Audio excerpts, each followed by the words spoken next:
They're going to poison everyone. Be quiet. They're coming." The words were a ragged whisper, slicing through the sterile hum of the Omnigen tower. Dane Calder froze, his hand hovering over the door to the executive suite. The scent of ammonia and ozone clung to his uniform, a smell he usually found comforting, the smell of a job done, of invisibility. Tonight, it smelled like a trap. He pushed the door open. The CEO's office was a cavern of glass and steel, a space so clean it felt like it had never been touched by human hands. And in the center of it, a small, trembling figure. "Willa?" His daughter was crouched behind the monolithic desk, her small frame swallowed by the shadow of the leather chair. Her face, when she looked up, was pale as bone in the moonlight pouring through the floor-to-ceiling windows. Her eyes were wide, not with childlike mischief, but with a primal, adult terror that stole Dane's breath. He'd told her to wait in the third-floor break room. He'd left her with a soda and her favorite book. That was 20 minutes ago. An eternity. "Honey, what are you doing in here? You can't be—" Before he could finish, the private elevator at the far end of the office chimed, a soft, melodic sound that landed like a gunshot. Willa flinched violently, scrambling deeper into the shadows. Dane's blood ran cold. He knew who that was. He'd spent 2 years learning the rhythms of this building, the footfalls and schedules of the gods who walked its halls. That chime belonged to only one person, Marin Mattingly. The elevator doors slid open with a whisper of compressed air. The CEO of Omnigen Pharmaceuticals stepped out, not in the power suits Dane saw in company memos, but in simple black slacks and a gray turtleneck. She looked smaller without the armor, but her presence filled the room, sucking the very air out of it. Her gaze swept the office with an unnerving stillness, missing nothing. It landed on Dane, and her expression tightened with a familiar, dismissive annoyance. "Calder, your shift ended an hour ago." Her voice was like chipped ice. Not loud, but it cut. Dane's throat went dry. "Yes, ma'am. I was just doing a final check." Her eyes narrowed, then flicked to the desk. A flicker of movement. Willa's shoe. Marin's head tilted, a predator sensing a mouse in the walls. She took a step forward, silent and deliberate. Dane's mind screamed. He had to get Willa out. Apologize, beg, promise it would never happen again. His job, his paycheck, the fragile stability he'd built for them since his wife passed. It was all evaporating under that cold, analytical stare. But before he could speak, Willa moved. She didn't run. She uncoiled from her hiding spot like a cornered animal and darted toward Marin Mattingly. She wasn't running to escape. She was running to her. "Willa, no!" Dane's voice was a strangled croak. Willa grabbed the sleeve of Marin's expensive-looking sweater, her small fingers bunching the fabric. Marin flinched back, her face a mask of shock and revulsion, as if she'd been touched by something unclean. "You have to listen!" Willa's voice was a desperate, shaking hiss. "It's a poison, and they're coming!" The silence that followed was absolute. The city lights glittered outside, a silent, indifferent audience. Marin Mattingly stared down at the child clinging to her arm, her expression unreadable. She looked from Willa's terrified face to Dane's, and a flicker of something hard and dangerous entered her eyes. "Get her off me," she said, her voice dropping to a low, lethal calm. Dane lunged forward, his hands clumsy with panic. "I'm so sorry, Miss Mattingly. She gets nightmares. She must have wandered off. Willa, let go right now." He gently tried to pry her fingers loose, but Willa's grip was like iron. "No, Dad, they said her name. They said Nightingale," she sobbed, words tumbling over each other. "The data is wrong. It's a lie. People are going to die, and they laughed." They laughed. Dane felt the floor tilt beneath him. He grabbed Willa, pulling her back with more force than he intended. She stumbled against him, burying her face in his work shirt. He could feel her whole body shaking. "Enough," he muttered, his own voice trembling. He held her tight, turning to face the CEO. He had to fix this. "Ma'am, I am so sorry. I don't know what's gotten into her. We'll leave right now. It will never happen again." He started backing away, pulling Willa with him toward the main door. He didn't dare look Maren in the eye. He could feel her gaze on him, cold and heavy as a surgeon's scalpel. "Calder." He stopped, his back to her. "The service elevators," she said. The command was implicit. "Don't let anyone see you leaving my office. And see that your daughter gets some rest." It wasn't a kindness. It was a dismissal. An erasure. He and his hysterical child were a mess to be cleaned up. A disruption in her perfect sterile world. Dane nodded at the floor, mumbled another apology, and practically dragged Willa out of the room, the door clicking shut behind them with a dreadful finality. He didn't stop until they were in the echoing concrete cavern of the sub-level service corridor. He leaned against the cold wall, his own legs shaking, and finally looked down at his daughter. Her face was streaked with tears, her breath coming in ragged gasps. "Willa, what was that?" he whispered, his voice hoarse. "What were you thinking? We can't do things like that." "But I heard them, Dad," she insisted, her small fists clenched. "I had to tell her." "Heard who?" "Heard what?" He pulled her into an empty supply closet, the smell of sawdust and floor wax a familiar anchor in the swirling chaos. He flicked on the single bare bulb overhead. In the harsh light, her terror was stark. I left my book in the lobby," she began, her voice small. "When I went to get it, I saw Mr. Fane going into the West Lab, the one with the red light. Jarek Fane, head of research and development. Maren Mattingly's golden boy, the charismatic genius whose face was on the cover of industry magazines. You're not supposed to go near the labs, Willa." "I know." But the door to the vent passage was propped open. "I heard voices. I got scared, so I hid inside." She was talking faster now, reliving it. It was Mr. Fane and the lady with the red briefcase. The lawyer Dane's stomach twisted. Corinne Hayes, the company's chief counsel. "They were talking about Nightingale," Willa continued, her eyes unfocused. "Mr. Fane said the final data was a beautiful fiction, and that the protein misfolding cascade was buried so deep the FDA would never find it. He said the first year of profits would cover any lawsuits from acceptable losses." The words meant nothing and everything. Protein misfolding, acceptable losses. It was the language of the company, the cold calculus he heard in snippets from executives in elevators. But coming from his daughter's lips, it sounded like a curse. "They said Ms. Mattingly was too distracted by her own ghosts to ever look closely," Willa whispered, a fresh wave of tears spilling down her cheeks. The lawyer asked if he was sure, and he laughed, Dad. He said Maren Mattingly trusts me more than she trusts herself. She'll sign it, and we'll be heroes. By the time the bodies start showing up, we'll be long gone." Dane stared at her, his mind refusing to process the words. It had to be a misunderstanding, a nightmare. An 11-year-old's imagination running wild in a scary, empty building. But then he saw it, the pure, undiluted fear in his daughter's eyes. This wasn't a story. This was a memory. He sank down onto an overturned bucket, the rough plastic biting into his legs. Jarek Fane, a man who had smiled at him, called him by name once. A man poised to release a drug he knew was poison. And they had just told the one woman who could stop him. A woman who looked at them like they were dirt. A woman who had every reason to believe her star executive and every reason to fire the janitor whose daughter was having a psychotic break in her office. He looked at Willa, who was watching him, her lip trembling. She was waiting for him to say it would be okay, to say he would fix it. But for the first time in his life as a father, Dane Calder had no idea what to do. He was a janitor. A ghost in the machine, and his daughter had just handed a monster a warning. He felt a new kind of fear, colder and sharper than just losing his job. It was the fear of being noticed by the wrong people.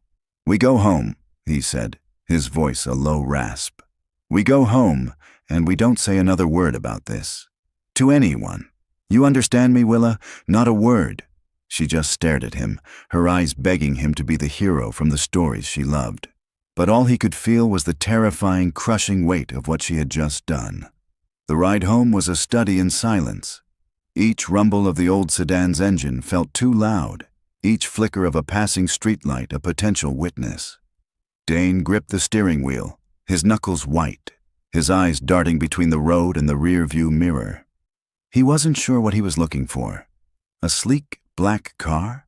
A sign that they had been followed? It was crazy. He was a janitor, not a spy.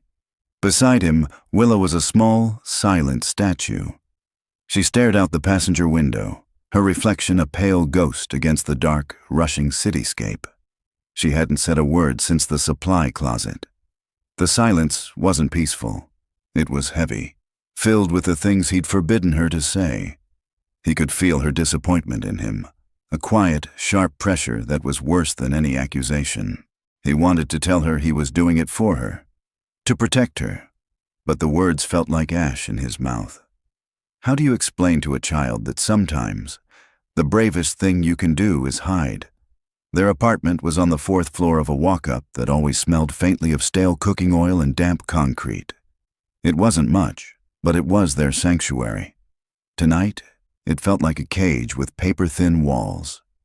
Dane double-checked the deadbolt, then slid the chain across. The metallic scrape echoed in the small living room. "You want some hot chocolate?" he asked, his voice sounding hollow and forced. Willa shook her head, her gaze fixed on the floor. She unlaced her sneakers without looking up, placed them neatly by the door, and walked to her bedroom. She closed the door behind her without a sound. Dane stood alone in the quiet, the weight of her silence pressing down on him. He didn't make hot chocolate. He just stood by the door, listening to the groan of the building's pipes and the distant wail of a siren, wondering if Jarek Fain was in his high-rise apartment somewhere, laughing. Sleep was impossible. He sat on the lumpy sofa, the television off, watching the city's glow paint patterns on his ceiling. Protein misfolding cascade. The phrase circled in his head, meaningless and menacing. He pulled his old, cracked smartphone from his pocket and typed the words into the search bar. The results were a jumble of dense medical jargon, but a few words leaped out. Neurodegenerative, irreversible, prion-like behavior, fatal. He snapped the phone shut, his heart hammering against his ribs. This was real. Whatever Nightingale was, it wasn't just a flawed drug. It was a time bomb, and Jarek Fain was planning on lighting the fuse. He thought of Marin Mattingly's face, the cold dismissal in her eyes. She hadn't believed them. Why would she? She probably thought Willa was disturbed, that he was an incompetent father. He was just the guy who cleaned her toilets. His word against Jarek Fain's? It was a joke. His plan was the only plan. Say nothing. Do nothing. Pray they forgot about the janitor's crazy daughter. The next day, the OmniGen tower felt different. The air was the same temperature-controlled chill, the light the same fluorescent glare, but the building itself felt alive with a new, predatory awareness. Every executive who walked past Dane in the hall seemed to be watching him. Every quiet conversation that stopped as he approached felt like it was about him. He kept his head down, his mop bucket a shield. He focused on the scuff marks on the terrazzo floor, the swirl of soap and water, the familiar rhythm of the work. Be invisible. Just be invisible. It was almost noon when it happened. He was cleaning a spill near the main elevator bank when a pair of expensive Italian leather shoes stopped beside him. "Dane, good to see you."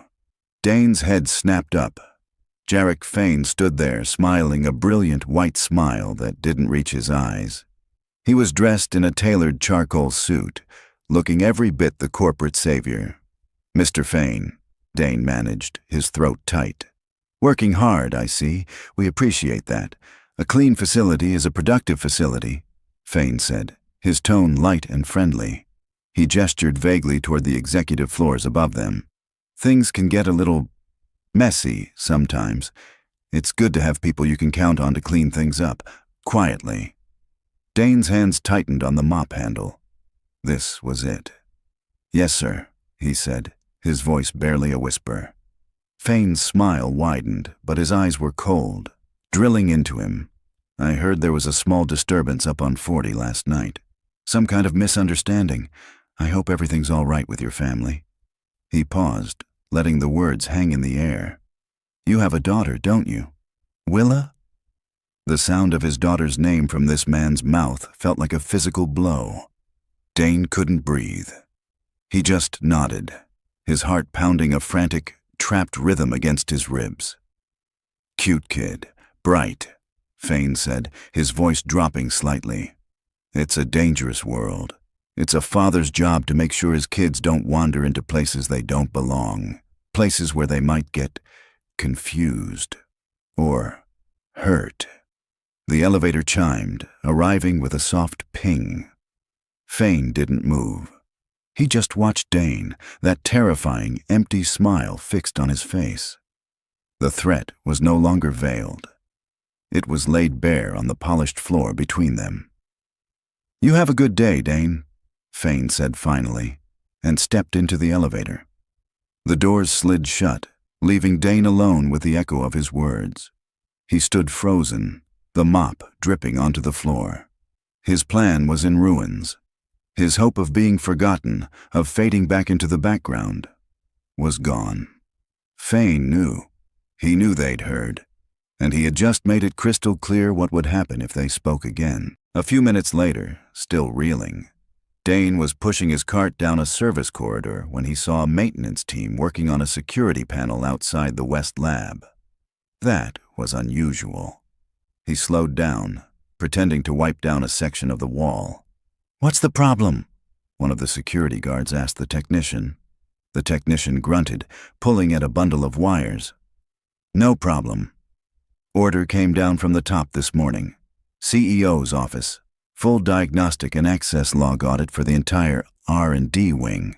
She wants to know who so much as breathed near this lab for the last 6 months."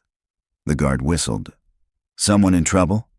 "Someone's always in trouble," the technician muttered. "Just gotta make sure it ain't us." Dane's blood turned to ice. Marin Mattingly hadn't dismissed it. She hadn't believed them? Not really. But Willa's terrified warning had planted a seed of doubt. A seed that was now sprouting into an official investigation. He backed away slowly, his mind racing. He was trapped. Jarek Fane had just threatened his daughter. Marin Mattingly was starting to dig. If she found anything, Fane would assume Dane had talked. If she found nothing, Fane would still see him as a loose end. His decision to do nothing had been the worst possible choice. It hadn't made them safe. It had just left them isolated, exposed, and caught in the crossfire between two titans. He leaned his forehead against the cool, painted cinderblock wall, the smell of bleach sharp in his nostrils. There was no hiding. Fane had made sure of that. The only path forward was through. But how? How could a janitor fight a monster and convince a queen that the danger was real, before they both ended up as just another mess to be cleaned up? The walk home that evening was different. The fear was still there, a cold knot in his stomach. But something else was layered over it now. Anger. A clean, sharp anger that burned away the fog of his panic. Jarek Fane had threatened his daughter. He had looked him in the eye and put Willa's name in his mouth like a weapon. That was a line you didn't cross. Dane had spent his life stepping aside, making himself small, staying out of the way. Not anymore. Hiding hadn't made them safe. It had made them targets. When he got back to the apartment, Willa was at the kitchen table, pretending to do homework. Her textbook was open, but her eyes were on the window, watching the street. She was looking for threats, just like he had been. An 11-year-old shouldn't have to learn that kind of vigilance. He sat down across from her. "Willa," he said, his voice quiet but firm, "I need you to tell me again. Everything you heard. Every word she looked up, her expression wary, expecting him to tell her to forget it again. When she saw the look in his eyes, her own expression shifted. She closed her textbook. For the next hour she talked, and he listened, scribbling notes on the back of a grocery receipt. Nightingale. West Lab Protein Misfolding Cascade. Beautiful fiction. Acceptable losses. He needed proof. A child's story, no matter how true, would be shredded by OmniGen's lawyers. He needed something real, something Jarek Fain couldn't smile his way out of. His mind started working in a way it hadn't in years. Back before he was a janitor, he'd worked construction, framing buildings just like this one. He knew how they breathed. He knew about service corridors, ventilation shafts, and the forgotten spaces between the walls. And, for the past 2 years, he had been the building's ghost. He knew the security guards' patrol schedules, the blind spots in the camera feeds, the exact moment the night shift data techs left for their cigarette break. His invisibility, once a shield for his quiet life, was now his only weapon. The target was Jarek Fain's office on the 38th floor. It was where the lie was being orchestrated. The next night, Dane began his reconnaissance. He took the longest route possible to clean the 38th floor, his cart squeaking a slow, steady rhythm. He noted the new keycard scanner on Fain's door, the motion sensor in the corner of the ceiling. He saw Fain leave at 8:42 p.m., laughing on his phone, leaving a junior researcher to lock up. He needed to find a vulnerability, a way in. His search led him, 2 nights later, to a part of the executive wing he rarely serviced, a sealed, dust-choked storage annex behind Marin Mattingly's main office. A memo had come down. The space was to be cleared out for a new data archive. It was his job to do the initial sweep. The air inside was stale, thick with the smell of old paper and forgotten time. It was a graveyard of a former life. Old furniture under white sheets, stacks of obsolete computer terminals, and a row of dented filing cabinets. One of them was unlocked. Driven by a curiosity he couldn't name, he pulled open the top drawer. It was filled with old corporate awards and plaques. The second drawer held blueprints for a company that wasn't OmniGen. The bottom drawer held a single banker's box with a handwritten label that had faded to a brown smudge. He lifted the lid. It wasn't files. It was a life. On top lay a child's drawing of a rocket ship blasting past a lopsided Saturn. The crayon strokes were thick and confident. In the bottom corner, in a child's messy scrawl, was the name Leo. Beneath it, Dane found a small, worn leather photo album. He opened it carefully. The first picture was of a younger Marin Mattingly. He barely recognized her. Her hair was longer, and she was smiling. A wide, genuine smile that transformed her entire face. She was standing next to a man with kind eyes, his arm wrapped around her. Between them stood a little boy with a gap-toothed grin, no older than 6 or 7. Leo. Dane flipped the page. The family at the beach. Leo on his father's shoulders. Marin pushing Leo on a swing, her head thrown back in laughter. It was a world away from the icy, sterile woman who now ruled OmniGen from her glass fortress. At the bottom of the box, tucked inside a thick envelope, was a single, folded newspaper clipping. The headline was stark. Aperture medical device failure leads to tragedy. CEO issues. Apology. The article detailed how a faulty heart valve, rushed through a compromised approval process by a rival company, had failed catastrophically. The story named 2 of the victims, renowned architect David Mattingly and his 7-year-old son, Leo. They had died within hours of each other. The sole survivor was David's wife, Marin. Dane sank back on his heels, the box resting on his knees. The air in the dusty room felt heavy, sacred. This was her ghost. Not ghosts, plural, as Fain had so cruelly put it. It was 2 ghosts, a husband and a son, stolen from her by a company that had prioritized profits over people, by a man who probably used phrases like acceptable losses. She hadn't just bought OmniGen. She had built a fortress around her shattered heart, a fortress dedicated to preventing the very thing that Jarek Fane was now doing under her own roof. He carefully placed everything back in the box, his hands gentle, as if handling a holy relic. The anger he felt was no longer just for Willa. It was for the smiling boy who loved rockets, for the woman who had forgotten how to laugh. His plan changed. This wasn't just about finding data and dropping it anonymously on someone's desk. That wouldn't be enough.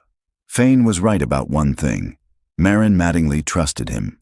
To break that trust, the truth had to be delivered in a way she couldn't dismiss, couldn't delegate, couldn't escape. It had to be personal. He closed the box and slid the drawer shut. He knew now that he wasn't just fighting to protect his daughter. He was fighting for Leo. He left the storage room, the dust of Marin Mattingly's past clinging to his uniform. He now had the key, not to a door, but to her. He had to get the proof, the unaltered Nightingale data, and he had to deliver it with the story of the rocket ship. He had to make the CEO remember the mother. The question wasn't just how anymore. It was personal. He looked down the long, empty corridor toward Fane's office. The fear was still there, a low hum beneath the anger. But for the first time, he felt like he had a chance. He was the ghost in the machine, and he was about to start haunting the monster on the 38th floor. The first move had to be quiet. A whisper, not a shout. The next night, Dane found what he was looking for in the recycling bin of the marketing department. A printout of an obscure medical journal article. The headline was dry and academic. Post-market analysis of unforeseen protein misfolding in nootropic peptides. To anyone else, it was trash. To Jarek Fane, it was a message. At 3:15 a.m., when the tower was deep in its mechanical sleep, Dane let himself into the executive suite. He didn't touch Fane's locked office door. Instead, he slipped the folded paper through the mail slot, a single white rectangle landing softly on the plush carpet inside. It was a ghost's knock, a feather laid on a scale. He was gone before the nearest security camera completed its slow, sweeping pan. He spent the next day watching from the periphery. He saw Fane stride into his office in the morning, coffee in hand. A few minutes later, Fane emerged, his face a mask of controlled fury. He snapped at his assistant, then marched down to the security office. Dane, mopping the floor 30 feet away, kept his head down and his ears open. Fane was demanding to see the overnight security logs for the 38th floor. The guard on duty, a weary man named Sal, just shrugged and pointed to the flawless digital record. Nothing, no unauthorized access, no anomalies. Fane stormed off, unconvinced. The seed was planted. Dane waited 2 nights before making his next move. This time, it was simpler. He gained access to the office using a master key he wasn't supposed to have, a relic from a former head of maintenance who believed every janitor needed a way out of a fire-locked stairwell. He didn't steal anything. He didn't break anything. He just moved things. He took the silver pen from Fane's desk set and placed it on the windowsill. He turned a framed photograph of Fane shaking hands with the governor, exactly 3 degrees to the left. He took a single, unimportant file from a stack and placed it at the bottom instead of the top. Small, meaningless changes. The kind of thing that could be a trick of the memory or the work of a phantom. He was out in 90 seconds. The paranoia festered. Fane became obsessed, ordering extra security sweeps and installing a new, independent camera pointed directly at his own office door. He grew short-tempered with his staff, his charming facade cracking under the pressure of an enemy he couldn't see. He was a man haunted, and Dane was the ghost. But it wasn't enough. The psychological games were only meant to rattle him, to make him sloppy.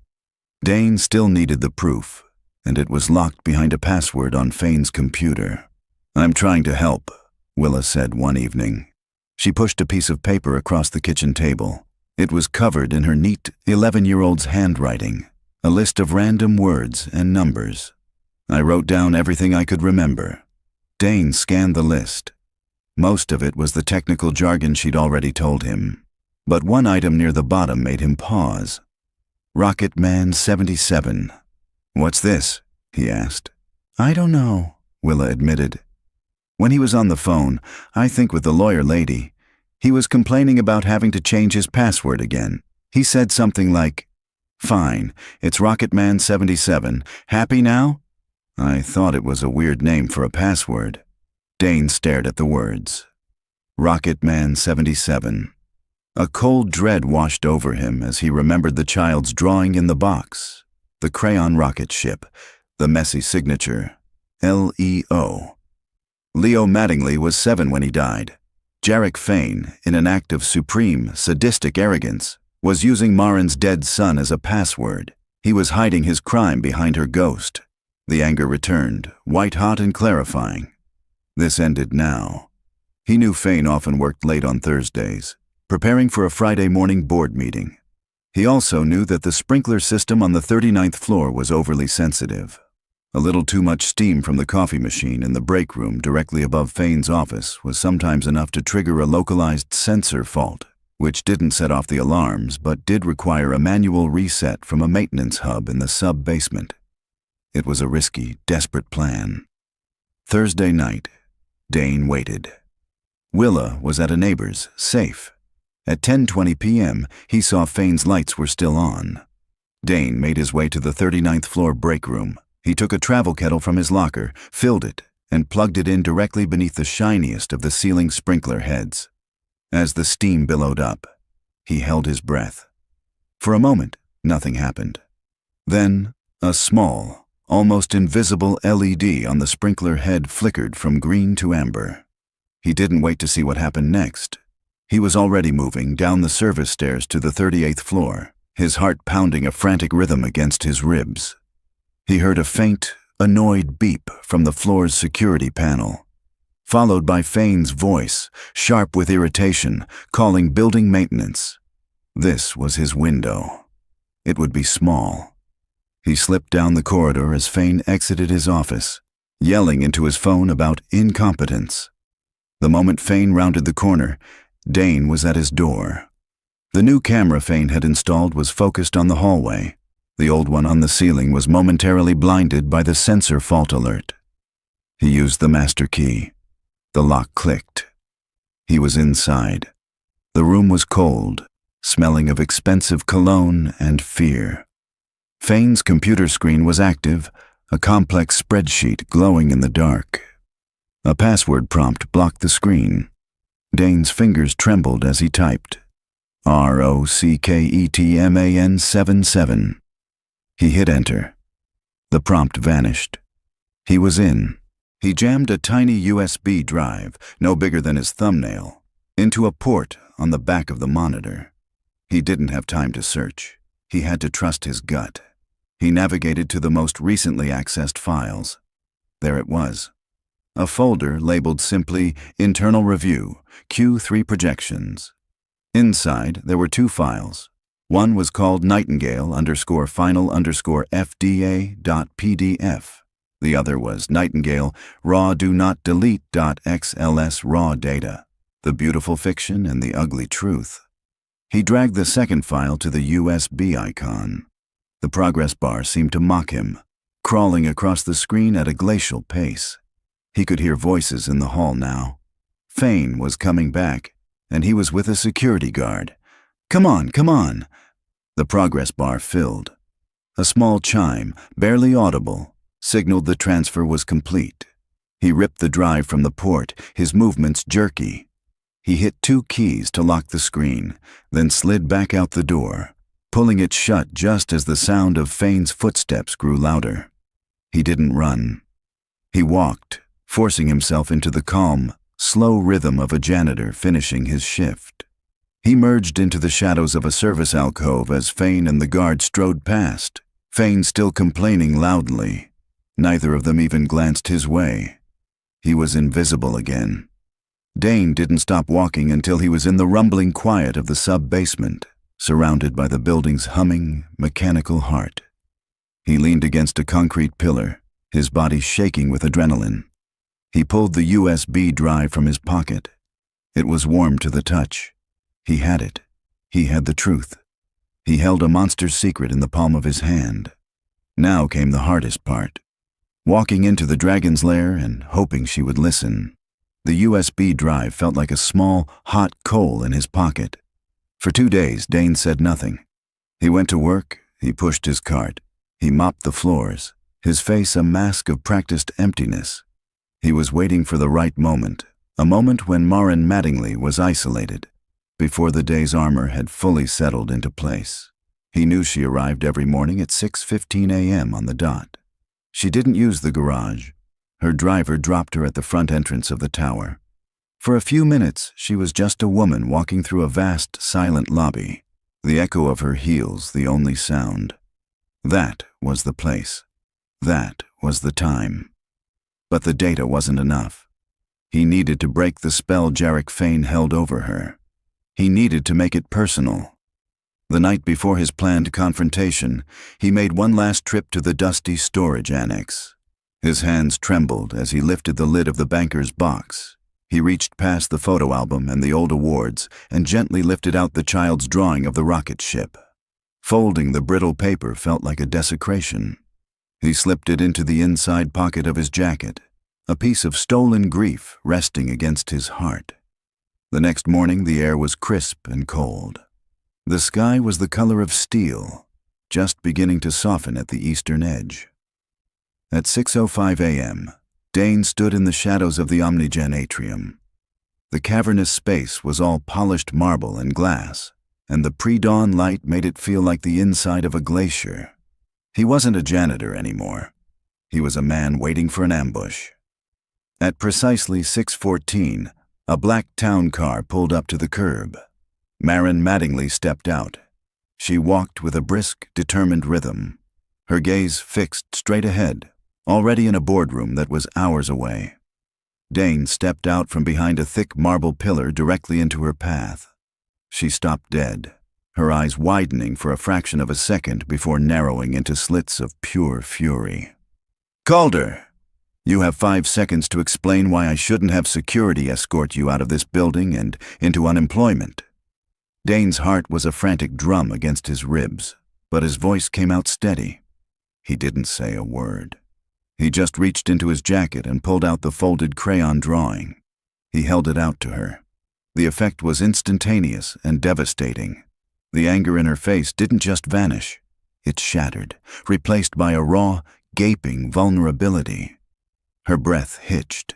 Her gaze was locked on the familiar childish drawing, her mind clearly struggling to understand how this impossible object could be here, in the hand of her janitor. "Where?" she whispered, her voice a raw nerve. "Did you get that?" "From a box of your things in the West storage annex," Dane said, his voice low and urgent. "But that's not what matters. What matters is that he knows about it. Jarek Fane. He knows about your son." Her head snapped up, the grief in her eyes instantly crystallizing into sharp, defensive ice. "You will not speak his name." "I have to," Dane pressed, taking a step closer. "Because Fane is doing to other people exactly what that company did to your family. He's burying the truth to sell a lie, and he's using your ghosts to do it." He saw the flicker of confusion and revulsion in her eyes. This was it. The final, terrible blow. "The password to his computer," Dane said, his voice dropping even lower. "The one he uses to hide the real data for Nightingale. It's Rocketman 77. For a long moment, Maren didn't react. She just stood there, the full weight of the monstrous betrayal settling on her. The casual cruelty, the sadistic mockery of her deepest pain. It was a poison more potent than any drug. He could see the war behind her eyes, the CEO fighting the mother, the logician fighting the raw, screaming grief. He held out the small USB drive. "This is the truth, the real data. The file is called RAWDONOTDELETE. Her hand, when she reached out, was trembling. Her fingers brushed his as she took the drawing, her touch unexpectedly cold. She clutched the paper as if it were a lifeline. Then her gaze fell to the USB drive. The CEO returned, her expression hardening into something Dane had never seen before. It wasn't the cold dismissal of their first meeting. It was the focused, absolute calm of a demolition expert about to bring down a skyscraper. She took the drive. She didn't look at him as a janitor, an underling, or even a threat. She looked at him as a piece on a chessboard she was only just beginning to understand. "You will come with me," she said, her voice flat and devoid of all emotion. "You will not speak to anyone. You will not look at anyone. You will follow me to my office. Is that understood?" "Yes, ma'am," Dane said. She turned without another word and walked toward her private elevator, her back ramrod straight. The crayon drawing was still clutched in her hand. Dane followed 2 paces behind her, his heart still pounding. The vast, empty atrium was silent as a tomb. The sun was rising, casting long golden shafts of light across the marble floor. But for Dane and Marin, the world had just gone dark. The power had shifted. An alliance had been forged in the space of a heartbeat, a fragile, dangerous thing built on shared grief and a terrible secret. As the elevator doors hissed open, Dane knew his life as an invisible man was over. He had stepped out of the shadows, and he had no idea if the woman he was following would be his savior or his executioner. The elevator ascended in unnerving silence. The only sound was the faint, electric hum of the cables and the whisper of the ventilation. Dane stood stiffly in the corner, acutely aware of the faded Omnigen logo on his work shirt, the scuff on the toe of his boot. Marin Mattingly stared straight ahead at the polished steel doors, her reflection a pale, unreadable mask. She held the crayon drawing in one hand and the USB drive in the other, her knuckles white.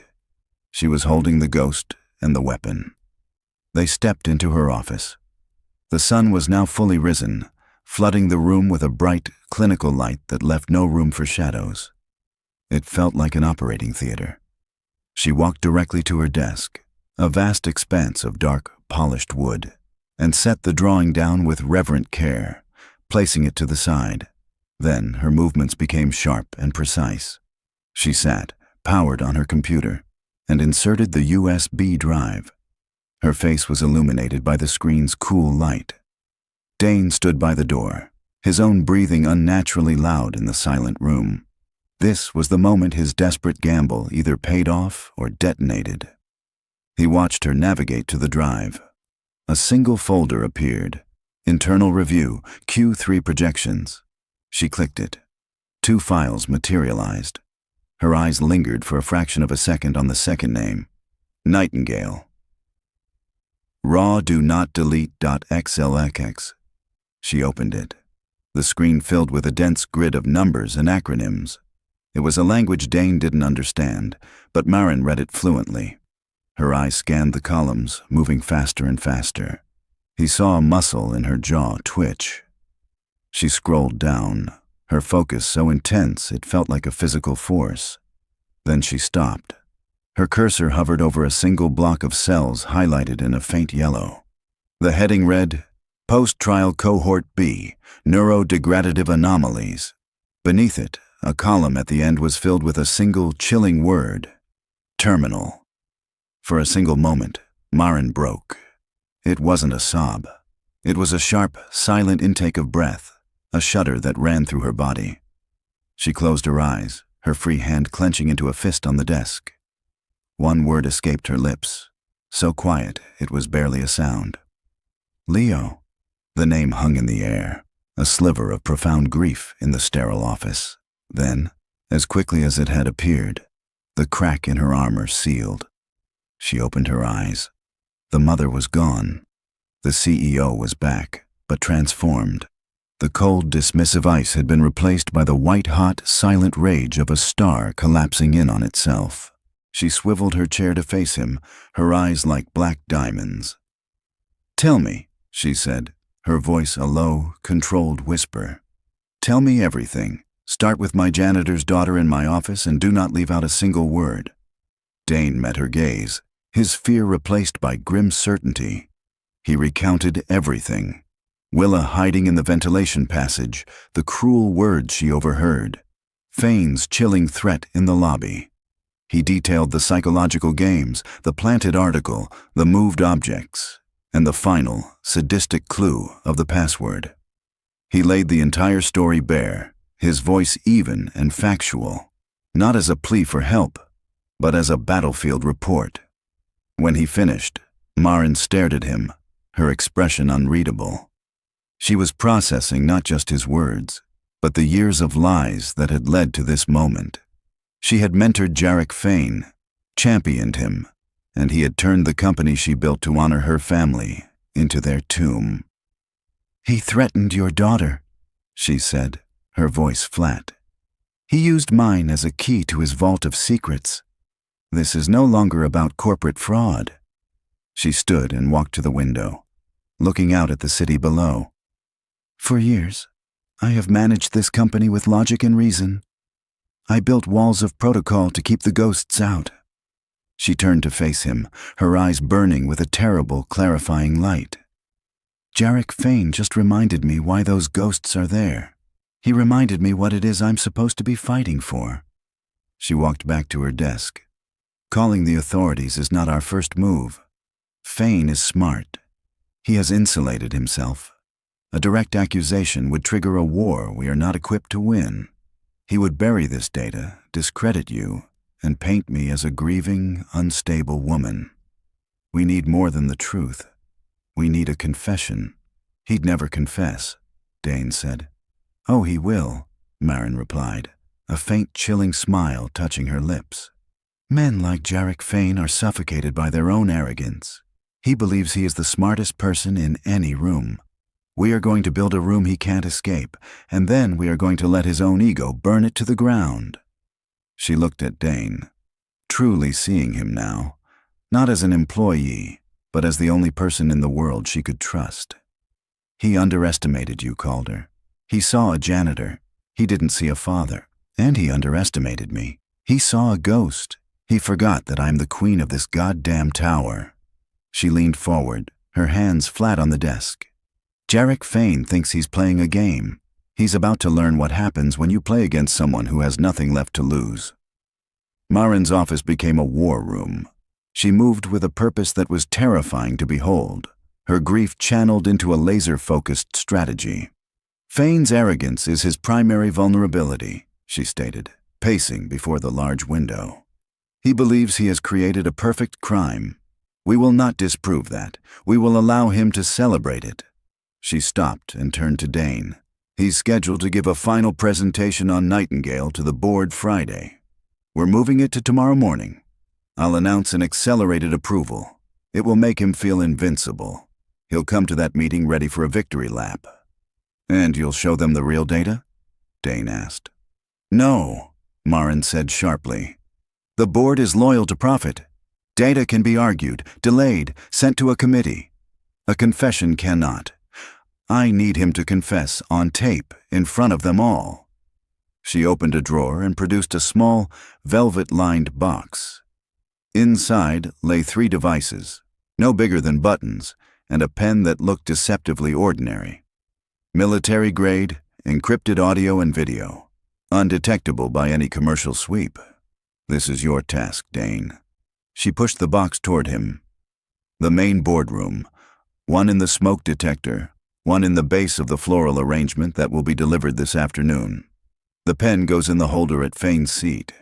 Your team services that room between 4 and 5 a.m. No one will be there. Can you do it?" Dane looked at the tiny devices. It was a world away from mops and buckets, but he understood the logic. She was the general. He was the ghost. "I can do it," he said, his voice firm.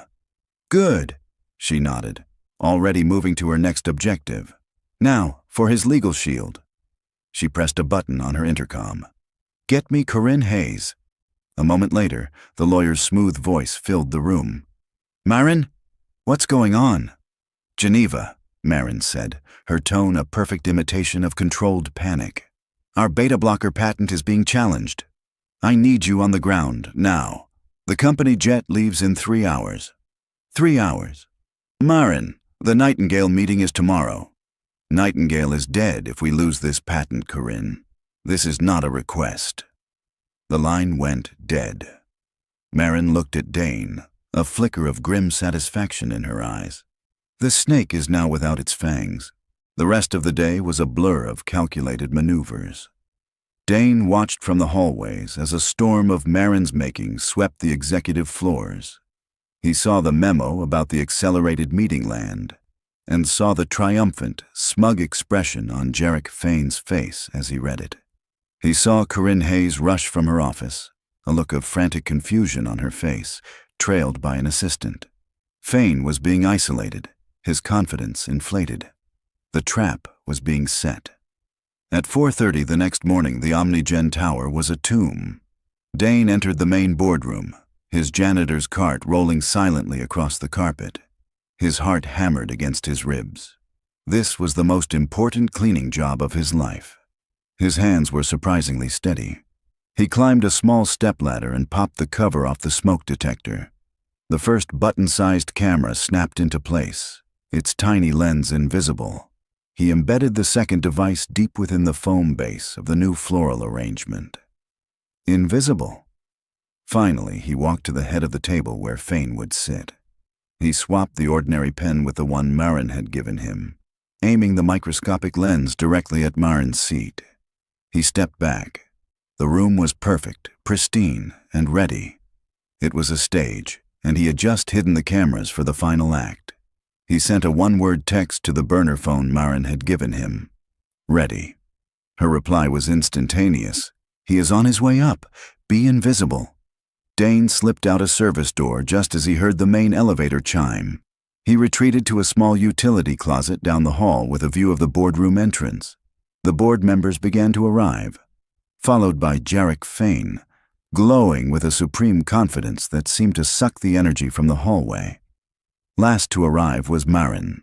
She was dressed in a severe dark gray suit, her face an unreadable mask. As she passed the utility closet, her stride faltered for a fraction of a second, the only sign of the raging storm within. Then she walked through the double doors into the boardroom. The doors swung shut. The trap was sprung. Dane stood alone in the dark and waited for the monster to start talking. Inside the boardroom, the air was thick with triumph. Jarek Fane was at a sleek podium, finishing a masterful presentation on the falsified Nightingale data. He spoke of hope and healing, his voice resonating with a carefully crafted passion that had the board members completely captivated. Marin sat at the head of the long table, a statue carved from ice. She watched him, her expression a perfect blank, letting him weave his web of lies. From his closet down the hall, Dane could see nothing, but he could imagine the scene with perfect clarity, trusting the plan.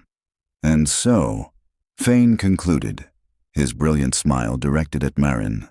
It is a promise that I am deeply proud to have delivered, following the visionary path set forth by our CEO. Her trust has been my guiding star. The board erupted in applause. Fane gave a modest bow, his eyes glittering. The submission documents are before you, he said smoothly. All they require is Marin's signature. All eyes turned to Marin. She let the silence stretch, the applause fading into an awkward quiet. Finally, she folded her hands on the polished table.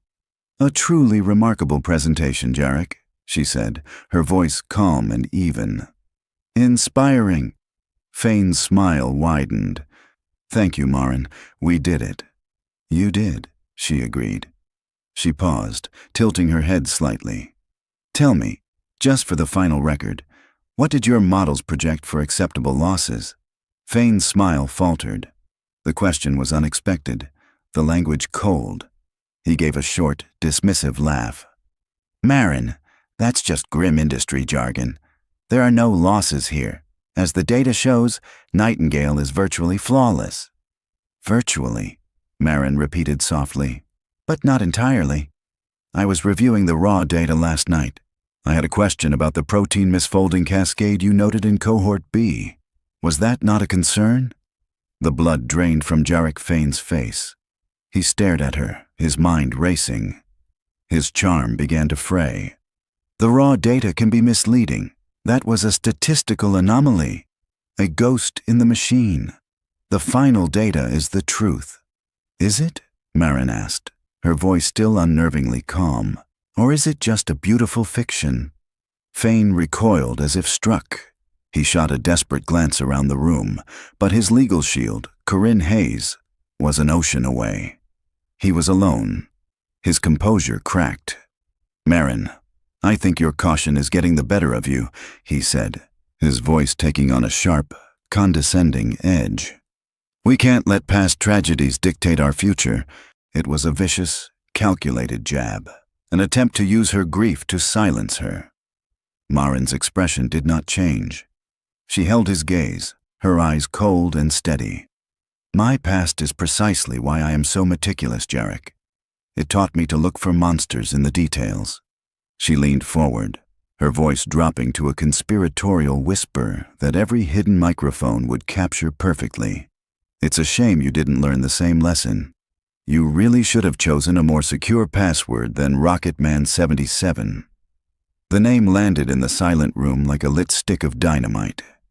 It was the key, the secret, the ultimate act of sadistic cruelty. And she knew it. Jarek Fane shattered. He shot to his feet, his chair scraping violently against the floor. You! He hissed, his voice trembling with rage. Your ghost told me, Marin said, her voice like ice. The game was over, and he knew it. And in that moment of absolute ruin, his arrogance curdled into a full confession. You think you're a saint? He snarled, his voice rising to a shout as the board members shrank back. You sit in your glass tower, paralyzed by the past. I'm the one who had the courage to build an empire. I'm the one who made this company billions. By poisoning people? Marin asked quietly. By making a choice, he roared, jabbing a finger at her. Yes, there's a risk. Those people, they are a rounding error in the equation of progress. You didn't have the stomach for it, Marin, so I did it for you. I did what had to be done. He was panting, his chest heaving. He had confessed to everything, his ego demanding credit for his monstrosity, even in the face of his own destruction. Marin let his final words hang in the air for a long, damning moment. She had it all. She reached a hand under the lip of the table. Thank you for your honesty, Jarek, she said, her voice returning to a normal volume. That will be all. As she finished the sentence, the double doors of the boardroom swung open. It wasn't an assistant. It was two grim-faced security guards. Jarek Fane stared at them, then back at Marin, the final, dawning horror of a perfectly executed checkmate washing over his face. He was trapped. The room he had built for his coronation had just become his tomb. The boardroom devolved into chaos. As security guards took a stunned, sputtering Jarek Fane by the arms, the directors erupted in panicked whispers. Marin's voice cut through the noise like a blade. As you have all witnessed, Mr. Fane has admitted to a conspiracy to commit fraud and endanger public safety. This meeting is adjourned. OmniGen's legal team will be in touch. Do not speak to anyone. Her command was absolute. No one argued. She walked out of the room without a backward glance. In the hallway, she ignored the stunned faces, her gaze sweeping the corridor until it found the slight crack in the utility closet door. She gave a single, almost imperceptible nod. It's done. From inside, Dane watched Fane being escorted away, his face a mask of ruin. The pressure that had been squeezing Dane's chest for weeks finally released. He leaned against the wall, a wave of light-headed relief washing over him. They had won. Willa was safe. A few minutes later, the hallway was clear. The closet door opened, and Marin was standing there. Her face was pale, the adrenaline of the confrontation beginning to fade, leaving a deep exhaustion in its wake. Come with me, she said softly. She didn't lead him back to her office. She took him to a small, private lounge on the top floor, a room that felt human.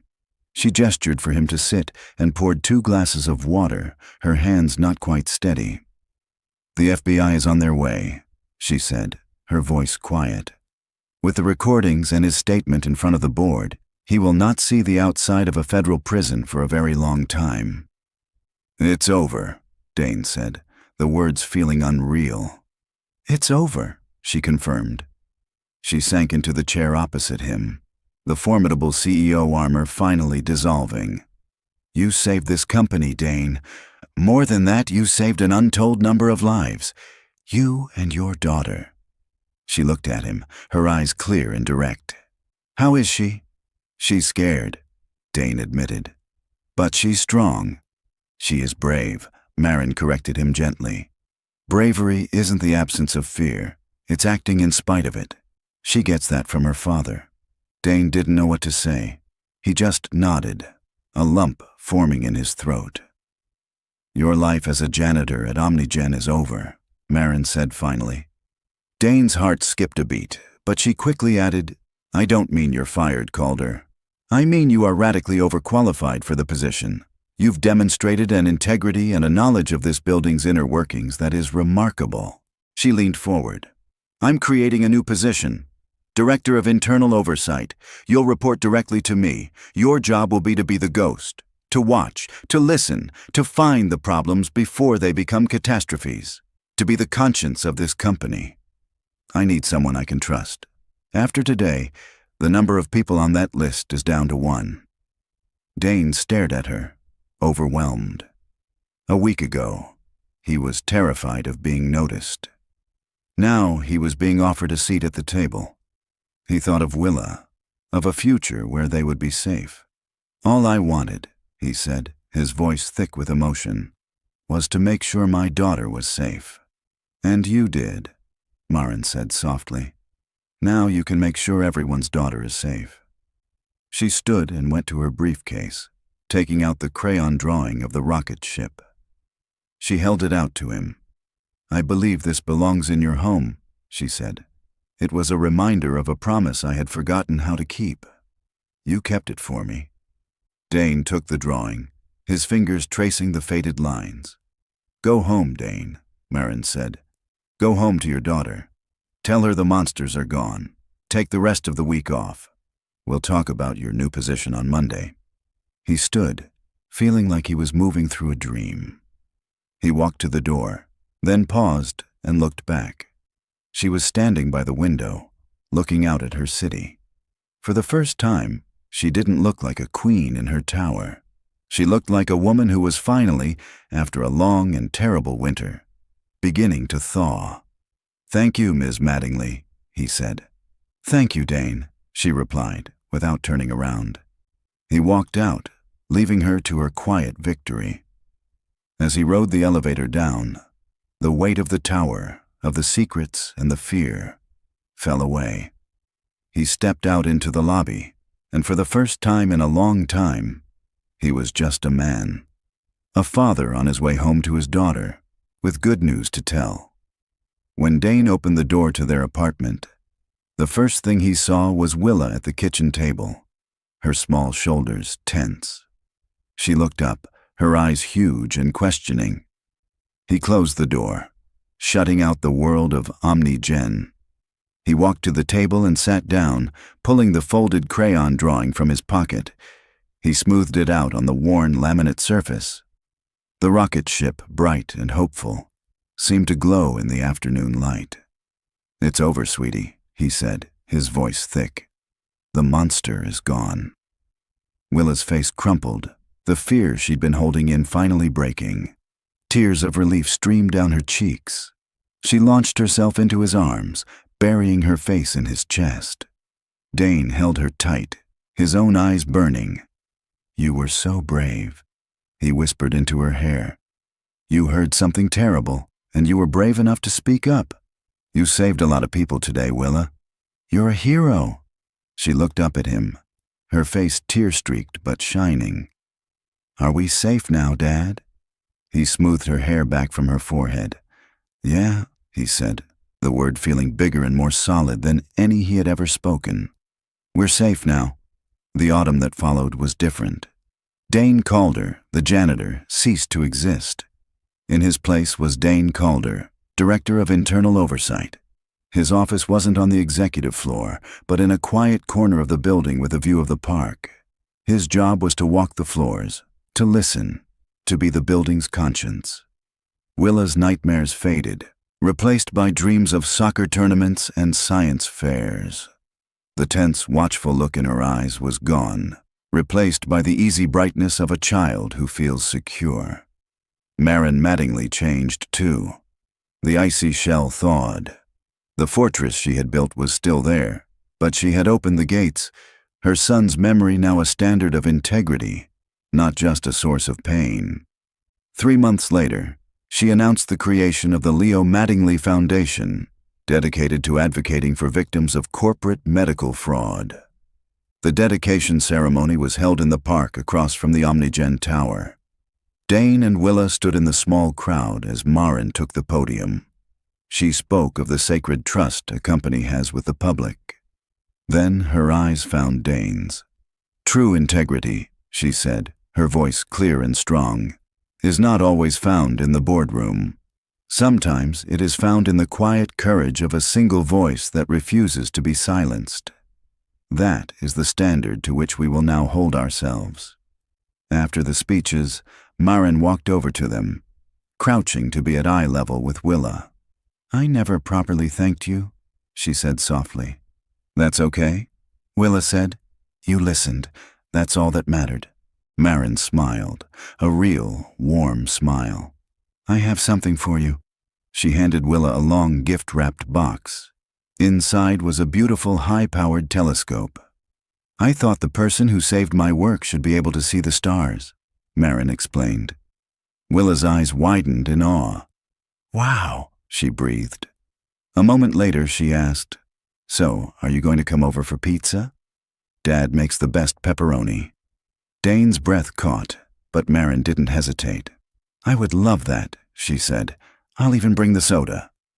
They stood there for a moment, the CEO, the director, and the brave little girl who had started it all. An unlikely, unshakable family, forged in a terrible secret. They looked up at the Omnigen Tower, no longer a place of fear, but a symbol of something reclaimed. And so, their story reminds us that the most important work in the world is often done by the people we overlook. It shows us that courage is not the absence of fear, but the choice to act in its presence. And that sometimes it takes the quiet whisper of a child to remind the powerful of the truths they've forgotten, proving that no one is ever too small to be a hero, and no shadow is so dark that it can't be driven out by the simple, brilliant light of the truth. Thank you for letting me share that story with you. I'm always curious. After the silence settles, what's the one thought or feeling that's staying with you? There's no right or wrong answer, of course. I just find that sharing those little echoes is what makes these stories truly come alive. Feel free to leave your thought in the comments below. And if you'd like to explore more worlds like this one together, make sure you're subscribed with the notification bell turned on. There are so many more journeys to take. For now, thank you for your time and your imagination.